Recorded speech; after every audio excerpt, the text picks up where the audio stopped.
le savoir populaire qu'on doit mettre en évidence, dont on doit se servir, qu'on doit critiquer aussi, comme les savoirs professionnels. Bon, moi, j'avais été frappée par ça. Alors, et il y avait toujours dans ma tête cette idée-là d'être médecin, hein, parce que j'avais réussi quand même la plupart de mes cours en propédeutique. Je suis allée tout de suite à la faculté de médecine de Montréal, et là, bon, on a regardé mes papiers, puis là, les mathématiques, c'était pas fort, effectivement, c'était rare. Alors là, le monsieur, il me dit, écoutez, là, je le revois encore, là, vous avez 25 ans, vous êtes une femme, vous allez avoir des enfants, il vous manque des mathématiques. Je vous le dis tout de suite, même si vous réussissez votre mathématique, là, vous avez très, très, très, très peu de chances d'être accepté en médecine. Comme ça, là, bête de même. Alors là, je me suis dit, mon Dieu, qu'est-ce que je vais faire? Qu'est-ce que je vais faire dans la vie? Et là, je me suis dit, je suis peut-être mieux d'abord de me trouver une job, parce que nous, on arrivait, nous autres, on n'avait pas de moyens de vivre. Là. C'est là que je suis allée à la clinique communautaire de Pointe-Saint-Charles, dans un milieu médical, donc, comme organisatrice communautaire. Et j'ai fait 2 ans, comme ça, 1 an et 3/4, 2 ans. Et je me suis tout de suite inscrite en technique infirmière. Et j'ai fait mon cours de technique infirmière tout en continuant de travailler un petit peu à la clinique comme organisatrice communautaire. Puis on a mis en place une pharmacie populaire et puis on a fait plein de choses. Donc, je suis restée dans le domaine de la santé en faisant technique infirmière. Puis j'étais tout de suite après mon cours, à la fin de mon cours, même avant quasi, j'étais engagée à la clinique de Pointe-Saint-Charles. J'ai passé les mêmes tests que tout le monde, etc. J'étais engagée, puis là, je suis restée 15 ans.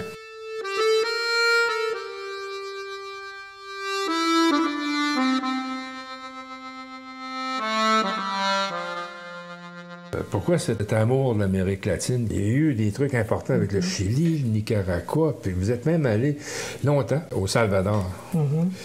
Comment c'est... À partir de la jeunesse étudiante catholique, j'ai eu l'occasion d'assister à ce congrès international-là pour la première fois de ma vie. Tu sais, j'avais 20 ans, 21 ans, où j'ai été mis en lien avec des Brésiliens, des Chiliens, des Nicaraguayens, des Salvadoriens. Là, j'ai parlé seulement des Brésiliens tout à l'heure, mais il y avait aussi tout ce monde-là d'Amérique latine qui est un continent très religieux, entre guillemets, très imprégné, où la jeunesse étudiante catholique était très vive, très puissante, très, très engagée aussi. Alors, d'avoir été mis en contact avec ces jeunes-là qui avaient une autre conception de l'univers, une autre histoire, d'autres visions, d'autres espoirs pour leur monde à eux aussi, ça m'a introduit dans des doutes profonds sur le système économique, entre autres. Moi, c'est la première fois que le capitalisme a commencé à se détruire dans ma tête et dans mon cœur comme vision éternelle du monde. Et comme si tout le monde, tous les autres pays du monde devaient se soumettre à cette... comme s'il n'y avait pas d'autre alternative jamais. T'sais. Le grand système demeurait celui-là. On n'y pouvait rien. Alors ça, moi, ça m'a donné le goût énorme de connaître davantage l'Amérique latine. Je voulais sortir d'une conception que les rapports humains sont basés sur la charité. Bon, ça a l'air pédant à dire, là, mais c'est-à-dire, moi, étant née dans une famille très croyante, ma mère m'amenait avec elle dans des familles pauvres pour donner des paniers de Noël, puis des choses comme ça, puis j'avais intégré ça, puis c'était correct, etc. Mais avec ces rencontres-là, je me rendais compte que j'avais plus à apprendre de leur expérience ou de ce qu'ils étaient en train de devenir et qu'on avait une responsabilité comme pays occidental, riche. Ça me donnait une responsabilité d'être contre, de critiquer cette idée-là de vivre dans une espèce de petit endroit bien protégé, sans se préoccuper du reste du monde et du rôle que tu as joué dans leur sort, entre guillemets.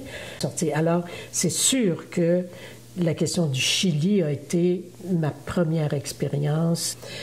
Ensuite, j'ai été amenée à travailler en solidarité avec le Nicaragua dans une autre perspective, c'est-à-dire que, bon, 73 le Chili, hein, le Nicaragua arrive en 79. Les sandinistes. Les sandinistes.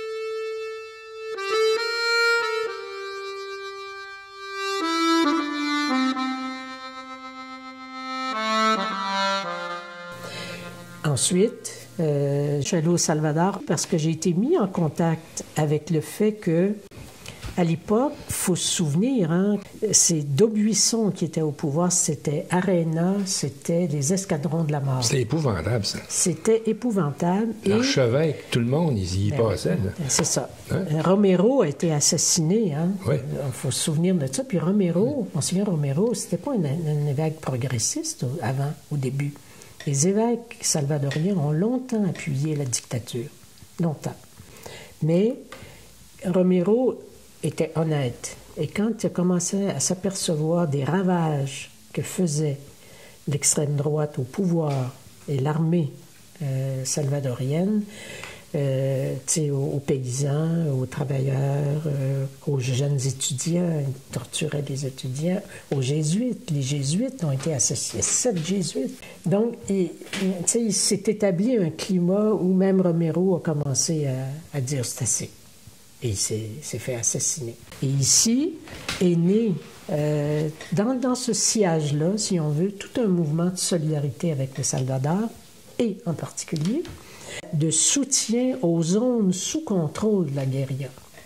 Imaginez à l'époque, dans les années 80, 81, 82, soutenir les guerrilleros, les zones sous leur contrôle, c'était soutenir des terroristes. Oui. Alors que c'est une organisation de résistance armée et politique. Donc, on faisait ici, entre autres, le marathon pour le Salvador, le marathon de Montréal. Là, on courait avec notre dossard pour le Salvador. On était une centaine, facilement, à un moment donné. Puis, on se faisait commanditer. Tu sais, 5 piastres du kilomètre, 10 piastres, des fois, ça dépendait. Moi, j'ai fait 2 fois 2 demi-marathons. Le gros marathon de Montréal, 47 kilomètres. Oui, on était avec nos pancartes. J'étais très influencée par Solzhenitsyn à un moment donné. Tu sais, Solzhenitsyn, le dissident soviétique qui écrit ses mémoires à un moment donné et qui dit « Mes enfants ne sont pas plus importants que la mémoire des milliers de disparus dans les camps de goulag, etc. » Ça m'était resté dans la tête. Moi, j'avais 2 enfants à l'époque. Puis je me disais, je peux partir pour le Salvador. Puis là, évidemment, il y en a qui sont mis à dire ouais, ben là, tu as 2 enfants, oui, mais je dis, ils sont pas tout seuls. Là. Ils ont un père, ces 2 enfants-là. Puis, tu sais, d'ailleurs, si j'étais un homme, me poseriez-vous cette question-là? Hein? Mais ça m'était resté. Et là, j'ai pris la décision, oui, d'y aller avec la guérilla. J'étais infirmière, donc je pouvais très bien travailler avec la population civile. Et j'ai fait des contacts ici avec la représentante du FMLN à Montréal, qui était Margarita Cruz, qui m'a mis en contact avec la Résistance nationale et un des groupes qui était dans le Cerro de Guasapa. C'était l'endroit le plus proche de San Salvador. Et là, il a fallu préparer l'entrée au Salvador, parce qu'à peu près personne n'entrait comme touriste ordinaire. Alors, Pierre Goldberger de l'Église unie m'avait donné un certificat comme quoi j'étais une intervenante de l'Église unie, parce qu'ils avaient un petit collège de religieuses de l'Église unie là, qui faisait de l'éducation, qui était là depuis longtemps. Parliez-vous l'espagnol? Ben, je l'avais appris, oui. J'avais appris avant. Je parlais un peu. Déjà au Nicaragua, je commençais à parler un petit peu. Et donc, j'avais quelque chose pour rentrer. Et j'avais un contact qui devait venir me chercher à tel hôtel à San Salvador. Alors, c'est comme ça que je suis rentrée au Salvador, puis j'avais presque rien, mais j'avais de l'argent sur moi, là, qu'ils n'ont pas trouvé, de l'argent liquide, 3 000 $, qui était de l'argent qu'on avait ramassé dans le marathon, puis pour des projets, tu sais, sous la zone contrôlée par les guerrilleros, mais pour les femmes, pour l'agriculture. Puis ils nous avaient avertis, là, tu sais, vous allez aller dans une maison, dans une cache, une maison de sécurité. Et les guerrilleros venaient régulièrement à San Salvador. Ils descendaient de la montagne la nuit, pas de lune, pas de pleine lune, à travers les filets de l'armée salvadorienne qui ils savaient, de toute façon, que... Alors, ils venaient chercher de la nourriture, des piles, des générateurs. Ils venaient chercher des médicaments, ils venaient tout chercher, si on veut. Et puis, ils montaient des gens comme moi, là, ou d'autres militants qui voulaient se joindre à la guérilla. T'sais. Moi, je ne voulais pas prendre des armes là-bas. De toute façon, ils refusaient ça, eux autres. Il y avait eu un médecin américain qui était allé juste quelque temps avant moi, Charlie Clemens, qui a fait un livre extraordinaire aussi, lui, là-dessus. Et il prenait pas il n'est pas question que des étrangers prennent les armes parce qu'on va nous accuser d'être à la solde d'étrangers. Bon. Alors, c'est ça qui est arrivé. Moi, j'étais... Ah oui, il avait dit, essayez de vous apprendre de la lecture par cœur ou des poèmes ou n'importe quoi parce qu'il n'y a pas de livre là-bas, il n'y a rien. Il n'y a pas de journaux, il n'y a rien. Et habituez-vous à l'obscurité. Alors, il fallait que tu pratiques. Je fermais les lumières, puis on allait dans la montagne ici, là, puis je me pratiquais. C'est vrai que tu développes ta vision nocturne aussi un peu. Alors, bon, il y a eu toute une préparation en tout cas. Et c'est exactement ça qui est arrivé. J'allais dans un hôtel au Salvador, je ne suis pas sortie de ma chambre, là, puis il y a un gars qui est venu me chercher et qui m'a amené dans un appartement, une chambre, avec pratiquement rien dedans, là, dans un quartier de San Salvador que je ne connaissais pas du tout. Puis ils sont venus me chercher au bout d'une semaine, 10 jours à peu près, je ne me souviens plus exactement, mais j'ai tout ça dans des notes, là, mais une petite camionnette qui est venue, puis là, on part. Alors, il fallait toujours avoir un sac à dos, mon sac à dos prêt, tout ce que tu avais, un sac à dos.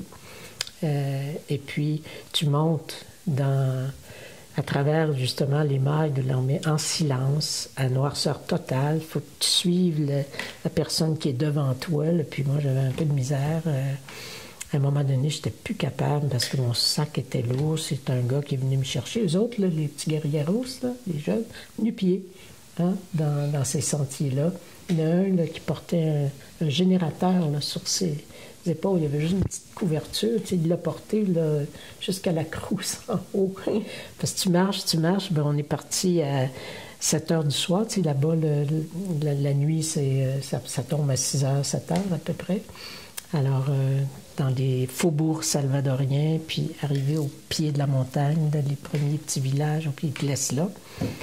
Puis là, c'est quelqu'un qui vient te chercher puis qui t'amène. C'est de la clandestinité, là. Alors, c'est tout organisé. C'était superbement organisé. Alors, moi, j'avais laissé l'argent, bien sûr, à ce gars-là. J'ai appris par la suite, à la montagne, qu'il avait été torturé, puis bon, il s'en était sorti. Je l'ai revu après, là, un père de famille aussi. Donc, j'avais laissé l'argent, j'avais laissé mon passeport. Et puis, c'est ça, c'est tout ce que j'avais. Tu vois, j'avais juste gardé, le gars, il m'avait dit, oh, garde ta carte de crédit, on ne sait jamais. Puis en riant, en disant, tu sais, tu t'en serviras pas dans la montagne, mais nous autres, on ne peut pas s'en servir non plus. Ça fait que, et finalement, elle m'a servi quand je suis revenu. Mais bon, et là, on est monté, puis là, en arrivant, on s'est fait bombarder, là, les A-37 et les A-37, qui étaient des avions de combat, pilotés par des pilotes américains, hein. Bombardaient là, régulièrement le petit Cerro. Le Salvador au complet, c'est pas plus grand que la Gaspésie. Alors, ils nous bombardaient constamment. Puis là, il fallait aller dans des ils appelaient ça des abris souterrains. C'était pas des abris, c'était un trou d'eau, parce que quand les pluies remplissaient ça, puis tu avais des fourmis, des grosses fourmis rouges là, dans ça. Je dis que c'était pas très invitant de se garocher dans ça. Mais bon, j'ai appris à travers ça. Là. Il n'y avait pas des bombardements tous les jours, mais il y en avait très souvent. Puis c'est les enfants qui détectaient le bruit des avions. T'sais. Soit c'était des avions de ligne, de touristes, là, etc., puis là, pas de problème. Mais quand c'était des A-37, j'ai dit qu'ils savaient, puis ils savaient d'où ils venaient, puis où est-ce qu'ils s'en allaient. Fait que tu suivais les enfants, tu étais sûr d'avoir une petite place protégée. Et aussi, l'armée salvadorienne faisait des guindas, qu'on appelait, là, c'est-à-dire qu'ils rentraient à plusieurs milliers de soldats dans le Cerro, dans la montagne elle-même, quitte à se faire harceler par les guerrieros, se faire tuer, d'ailleurs, par les guerrieros. Il y avait des vrais combats, là. Et alors nous, la population civile était très bien organisée aussi. Alerte numéro 1, il fallait se préparer juste un petit bagage. Alerte numéro 2, se rendre à tel endroit. Puis alerte numéro 3, c'était la nuit. Et là, tu commençais à marcher. Puis avec les enfants, c'était difficile. Il ne fallait pas parler, il fallait pas... Alors, on faisait dormir les enfants. On leur donnait quelque chose pour dormir. Les bébés, surtout. Les jeunes, à 3-4 ans, déjà, là, ils avaient appris à se taire. Tu sais. Puis tu vas te réfugier dans une espèce de raccoin, là, une petite grotte. Puis là, tu peux être plusieurs jours à pas manger bien gros. Puis, mais bon, tu sors de là, tu reviens. Puis... En tout cas, ça a été comme ça tout le temps, mais avec des gens extraordinaires, des réunions le soir formidables, C'est très long à raconter, là, mais j'ai appris ce que ça voulait dire aussi quand tu es en lutte contre des régimes fascistes ou des dictatures, ou qu'il n'y a pas d'autre solution que la voie armée. Du moins, c'était ce qui était proposé. Et eux étaient convaincus que c'était la bonne chose. En fait, ils ont réussi à arriver au point où ni l'armée ni eux ne pouvaient prendre le pouvoir, tu vois. Et c'est là que les accords de paix sont arrivés, puis ont proposé au FMLN de devenir un parti politique et de s'intégrer dans la voie pacifique du changement. Vous avez pris des risques importants. Oui, j'ai pris des risques pour ma vie à moi, oui, parce que j'ai failli mourir plusieurs fois, un bombardement une fois, parce qu'il ne faisait pas juste bombarder. Dans le nez des A-37, il y a un fusil mitrailleur, tu sais, ça tourne comme ça. Alors, il quadrillait le secteur où il venait de bombarder. Il bombardait, puis après ça, il quadrillait comme ça, comme ça, comme ça, comme ça, comme ça, comme ça. C'est ça qu'il savait que les gens ne pouvaient pas s'enfuir, donc il n'y avait pas un grand espace là, entre les balles, là, entre la lignée de balles. Puis une fois, on n'a pas pu se rendre, on est resté pognés, fait que on dit, vous ne bougez pas, on ne bougeait pas, on ne bougeait pas. Alors on ne bougeait pas, mais là, t'avais les balles. À côté de toi. Vous avez senti ça passer? Oui. Il y avait toujours des hélicoptères qui venaient là, au ras des arbres, puis avec les portes ouvertes, on les voyait, là, la mitraillette, là, le fusil mitrailleur. La vie sous occupation, c'est très dur. Là. En guerre, c'est en guerre. Ouais, puis il y en a qui sont morts. Moi, j'étais très chanceuse là, de m'en sortir. Hein. Mais moi, j'étais prête à ça d'une certaine façon, sûr, mais à un moment donné, il faut que tu acceptes de mourir aussi, puis d'assumer ça. Mais vous avez été dans cette brousse 8 mois à peu près, là? Oui, 9 mois. Comment vous avez fait votre compte pour sortir de là et revenir à Montréal? Toujours avec l'organisation même de la guérilla. La guérilla était très bien organisée, bien sûr, dans le Cerro, dans les montagnes, dans les diverses montagnes. Ils possédaient à un moment donné, le tiers du territoire. Oui. Oui, ils possédaient, puis on pouvait aller d'un territoire à l'autre. Et ils avaient à San Salvador et dans les villes San Miguel, dans les villes importantes, une organisation de collaboration de la population, des fonctionnaires, des professionnels clandestines, mais archi efficaces. Écoute, moi, mon passeport, je suis rentré au Salvador, j'avais un visa pour 10 jours pour aller voir mes concerts de l'Église unie, si tu veux. Mais je savais, j'y allais pour 9 mois. Il fallait que je revienne vers décembre à peu près. Alors, il n'était pas question que je reste là éternellement. Je venais plutôt comme témoin, tu sais, d'un mouvement de solidarité. Bon, j'ai fait quelques travail comme infirmière, mais les petites sanitarios, là, mais dont certaines, même analphabètes, étaient infiniment meilleures que moi, là, pour faire des points de suture, pour réparer des blessures, tu sais, ils faisaient ça, eux autres, ils l'avaient appris, tu sais. Les conditions sanitaires étaient quand même... précaires. Ouais, précaires parce que les gens mangeaient pas beaucoup, parce qu'ils étaient toujours bombardés, les paysans pouvaient pas récolter. Quand est venu le temps que je parte, ils organisaient, de toute façon, comme je vous dis, des descentes vers la capitale, vers San Salvador régulièrement, parce qu'il y avait besoin d'être approvisionné. Et je suis descendu avec eux à ce moment-là, surtout du banlieue de San Salvador.